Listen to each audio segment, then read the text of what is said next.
Holy skadoodle is what my man I'm Dante would say. Cause I am back and I'm on my grind, you guys. Felt like I was doing you guys dirty, so I decided to go on the grind for this entire week. I will be returning what ifs like this one, the Nagisa what if, and any others that you would like me to return. I'll probably even, if I wasn't too far into the story, return the Sith. All you guys have to do is ask. The last time we left off, he had gotten his powers after the Sledgeland accident, and all of his wounds had healed. He gets up out of his bed, and he noticed that he was a lot lighter. Now, as soon as he got out of his bed, his mom said to take it slowly since he just got out the surgery and he could still be hurt. But as soon as she says that, he got up and backflipped. And this was surprising to him and his mom because he's not athletic or he doesn't have a trampoline. He hasn't practiced ever trying to flip because it just seemed unsafe. And he was more of a person that would, you know, do work over, you know, working out. So the doctors run a few more tests and they see that Azuku's perfectly fine. So they decide to send him back home. Now, after he's sent home, since, you know, the slight coma, uh, he's sent back home. Well, no. Since the slight coma, it was a few months past. I'm gonna rearrange this. If I said it was 10 months, then I rearrange it to 5. If I said that it was only a day, I rearrange it to 5. Because I'd like to make sure that everyone knows that I don't want to go through the whole training arc. Anyway, he as he goes home, he decides to go out, and his mom lets him since he was in a coma for 5 months. But she says if you get into any trouble or anything like that, or you feel like there's something wrong, call a hospital or call me. So he says, okay, and he decides to go. Now, at this point, he's walking down the road, and he still feels a lot more nimble. Now, he's just walking down the street looking around him, and things feel a little bit more off than usual until he brushes against a girl. Now, he turns, and he realizes he's on something. He turns around, and it's the girl that he brushed his hand against on accident. And he says, "Oh, I'm sorry," and he unreleases his grip. But as he does, his hand is still stuck on the woman, which is odd because he doesn't have any type of grip. Now, she's like, "Get off." Now, he's trying to pull away, but he literally can't. And the woman can see this, but at this point, she's freaking out. So, at this point, she's getting ready to scream until he rips a piece of her skirt off. And this causes her to get really sad and for her eyes to water. Now, he feels bad, so he takes her somewhere else. And he goes down the street and he buys her a dress. And he bought her a dress that looked just like this dress. Anyway, this woman would be revealed to be Uraraka. No. This woman would be revealed to be you know what? I haven't done a Jiro relative, so I'm just gonna say Jiro. Now she says thank you, and they go their separate ways. Now he continues to go down the street until his entire body feels like he's in danger. Hit everything around him just has a tingly feeling. And before he could even register what's happening, he flips.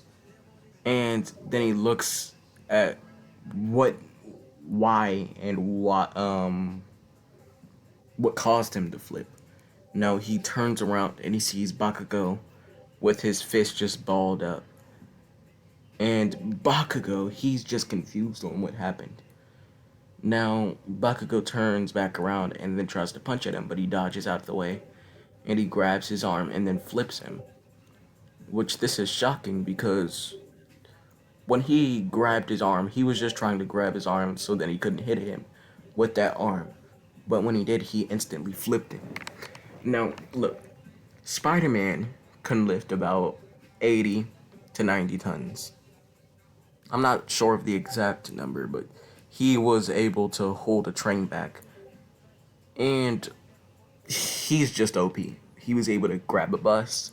He was able to do some pretty amazing feats, which would cause him to have a lot of strength. Also, when he stopped the train, he used two buildings, which, with this amount of force on his back and him trying to pull, this would have actually caused the normal human arms to be ripped off of them. But it didn't happen, so, big armed. So after he flips Bakugo, he then starts running. Now, he runs into an alley, and as he runs into the alley, he tries to stop himself, but he can't in time, and he tries to flip off of the wall. But as soon as he does, he instantly starts to climb the wall, and before he knows it, he's on top of the building, which he finds weird. He doesn't question it since he was just saved, so he decides to go back home. Now, after he goes back home, he tests out what just happened, and he puts his hand on the wall. Now, after he does this, he then pulls back his hand and realizes it isn't sticking how it did it before. Time skip. It's been 5 more months, which is down the time for school time. But he has a UA thing to go to since he wanted to join UA. And he's discovered a few interesting things about himself. First off, he can lift over 1,000 pounds. Not easily, but with a lot of strain. Now, another thing about him is he's able to climb on the walls, and he's also able to go invisible shock. And one extra skill, he's able to turn his bones into weapons, kind of like Kimimaru. But the difference is the bones just appear inside of his hands. Basically, it looks like it just appears, but it slowly grows from the palm of his hand. And it turns into whatever he imagines it to be. Now, he doesn't have any web shooters since he wasn't as smart as Peter. He was smart, don't get me wrong, but he wasn't as smart as Peter. He couldn't have these ideas. He did realize that his powers were kind of like a spider. And there is this one spider that has bones outside of his body. I don't know the name of the spider, but I know this is a spider. Now, he walks into the building and he sees Jiro. So he walks up to her and he's stopped by Ida. Now, as soon as he's stopped by Ida, he groans because he's just like, why is this man stopping me? I don't even know who he is. He's on some Rice Gum Irrelevant type beats. But basically, after he was over this, he just asks simply, why are you in front of me? And why are you stopping me from talking to my acquaintance? Now, Ida says, look here, you can't interrupt people in the middle of a test. Now, he says, looks like I'm finished, looks like she's finished. I'm pretty sure I'm not interrupting anything. And he tries to push him aside, but Ida then jumps in front of him again. And he says, well, you would be distracting everybody around them. Now, this is when he gets a little bit angry. And he's like, oh, I see. You trying to get in that? And Ida's like, what? And he's like, you like her. Like her. Now, this causes Ida to blush, and this causes everybody to look at Ida, since he's now talking louder. And he says, so you have a crush on this woman. And then Ida's basically stuttering off of his word, not knowing what to say. And he's like, don't worry. I'm not her boyfriend. I'm not even that interested in her, bro. Like, I didn't even know you felt this way about her. I was just going to have a conversation.